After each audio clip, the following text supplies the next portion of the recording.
and felt very compelled to do so. And, people who remember the Moral Mondays and the protests that were happening up in Raleigh may remember the Music Love Army. That's right. That was started by Caitlin Carey and a couple other musicians.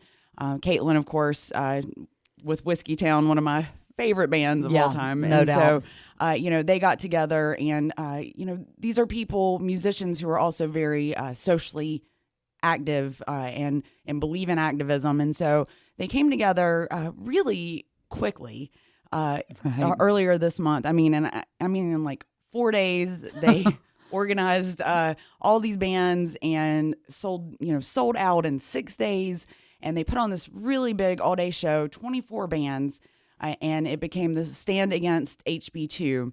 And what they did, the point of it is to raise money to give to these advocacy groups like Equality NC who can go and make a change. Right. And rather than sounding off on social media or, boycotting, they wanted to do something proactive to help fight HB2.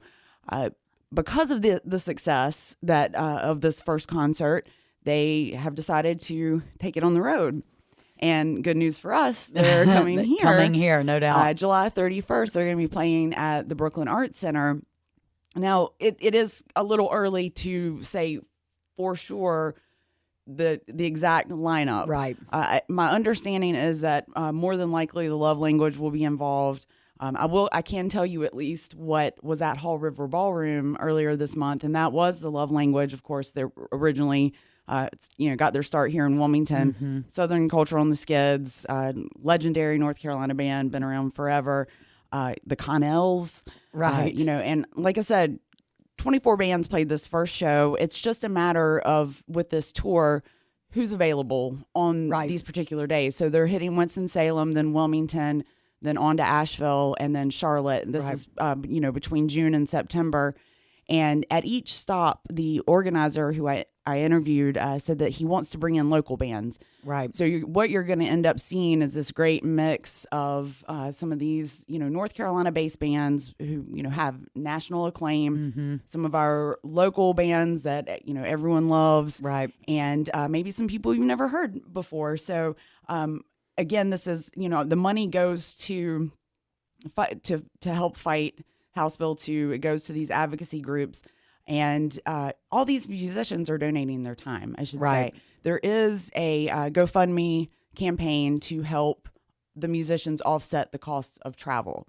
That's all. That's a separate thing. But all the ticket sales and that's all going to go to these groups directly. So, and I gotta say, you're talking about what a success the first concert was. Not only did it come together in an incredibly short period of time, like you were talking about, they raised over $20,000. Yes. $20,000 was raised in that very short period of time. Altogether, what came together in about a week. Yeah. Not even necessarily all that, and getting all the bands lined up and so forth.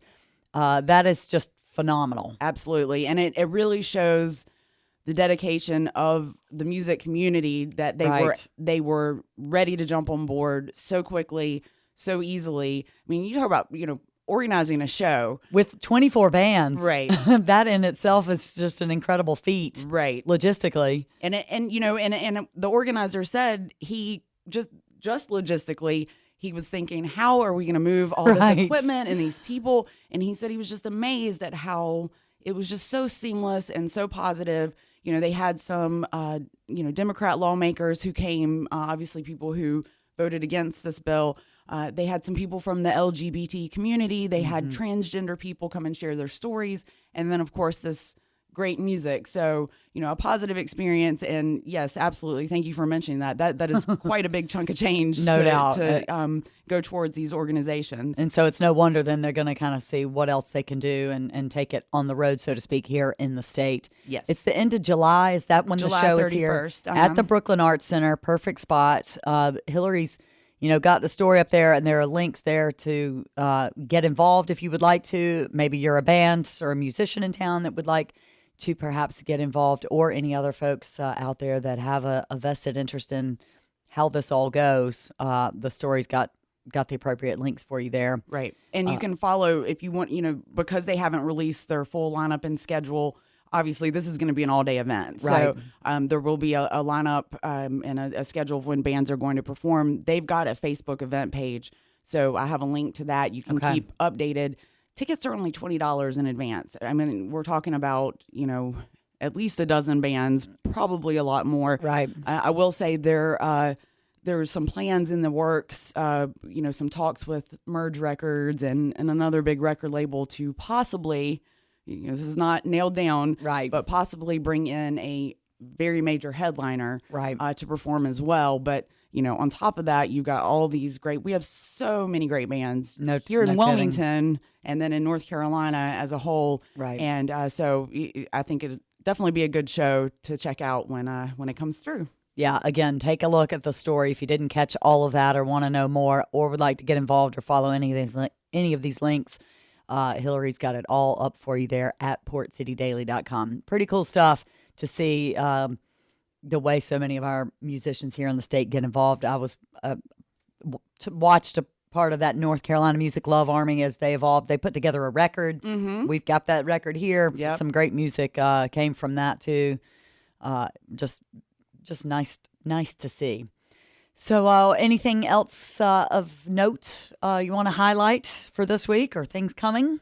Well, sure. And I'll mention the Historic Wilmington Foundation's annual list of